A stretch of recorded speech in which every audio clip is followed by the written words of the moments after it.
Welcome to the Life of Hair. In today's episode, we're going to look at a haircut that actually changed my entire career.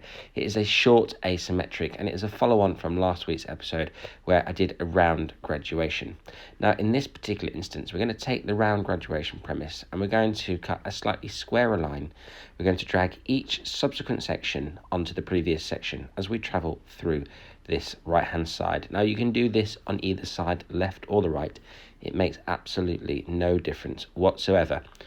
But we are building up weight as we take each subsequent section and then push it onto the previous section that was our cutting line, but also where we are pulling the hair to increase the length just very, very gently at this point.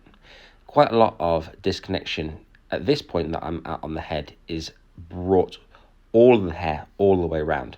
But we are actually going to follow the shape all the way through to the back opposite corner, in this instance the left hand side. The importance of doing this, I believe, is to create more distinction between the over direction and the extension of the asymmetry through the opposite side that you're trying to create the length. Because quite often what happens is that it will end up looking like a bob that is just longer on one side. However, what I want to create here is a haircut that seamlessly integrates from short to long, but you get a very dramatic extension in length through this left-hand side. Now you can see there, I'm pulling this section back onto the previous section. And it is at this point on the haircut that each subsequent section will be pulled back to one fixed point, creating an extended length through this opposite left-hand side, really enhancing the asymmetry of this asymmetric shape and creating a dramatic change between the left and the right-hand side. One of the things that we need to remember with asymmetric haircuts is that obviously whatever we do to the top of the hair afterwards, it will be in the direction of the longest side. So ensure that when you start cutting an asymmetric haircut, that you have discussed with your client in great detail which direction they're going to be wearing their hair. You know, this sounds like basic common sense, but I have been in the situation where I was running a class and the student had cut the hair in the opposite direction. Now, funny these days, but back then it was a real disaster and the client was not happy at all. So this is a little insight into the shape and how it's built up, and you can see the weight line from the occipital bone dropping into this left-hand side. Now with the top section, we're going to drop it down and we're going to connect it into the underneath sections using horizontal sections that run along the very first section that we cut. And we're going to pull all the hair away from the longest side of the head. This is obviously going to extend the length of the top asymmetrically as well, pushing the hair longer in the opposite direction to which we pull the hair. Using over direction to create length and weight is a very, very simple way of building up shape. As you can see, we've moved round the head here, and this hair is being pulled backwards to the same cutting line that we created in the back occipital bone area when we cut the bottom sections underneath the occipital bone.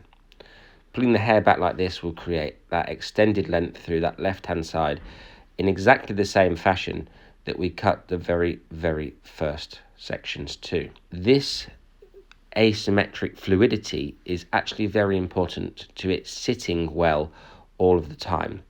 One of the things that I find with my clients that have had haircuts similar to this in the past have struggled with styling the hair because the hair didn't know where to live. It was cut in a way that didn't really work with the shape of their haircut, and therefore it was very anti-head shape and difficult to style. Once we have gone through and connected this top section through the right hand side and the back, we're going to take a guideline from the crown area, angle our fingers as steeply as we want them to be in terms of how much length do we want to leave at the front, and cut a square line all the way up to the ceiling. Once we've done that, it's important to go through and cross-check with our scissor over comb and refine with our scissor over comb simultaneously, or simultaneously, as some people correct me for. One of the things that you've got to be aware of is that commercially we need to work with speed, and obviously sometimes not cross-checking every single section, especially through the shorter areas, can speed up your work with a simple scissor over comb to dust off those edges. Once we're happy with the back, we can work through the sides with the point cutting technique to remove weight and change the shape. You can cut a strong curve in here, or you can extend the length through to the front hand side with a squarer line. It is entirely your call, and it is down obviously to the discretion of your client. Once we've worked our way through this point cutting technique, we'll then come on to a little bit of channel cutting. Shaping out around the jaw here and the cheekbone really brings out the shape in your client's cheekbone. It's important to remember to do a technique like this to create that beautiful shape that follows the hairline naturally.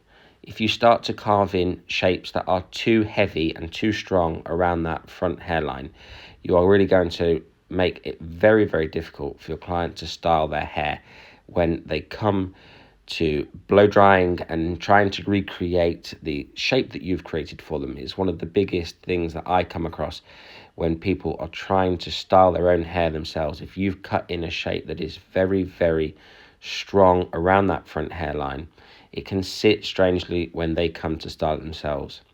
We're just doing some gentle channel cutting through this top section now, just to create a bit more texture and movement in this shape. And it's really, really important, I feel, that you're very, very delicate with a technique like that. You can always do more, but obviously we can't take it away.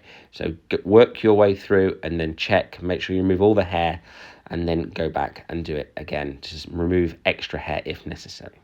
And this is the finished result. I hope you've enjoyed this episode, and it's given you a different look on a round graduation and how you can use this haircut to create something much more dramatic and much more interesting for clients that have had similar haircuts for many, many years.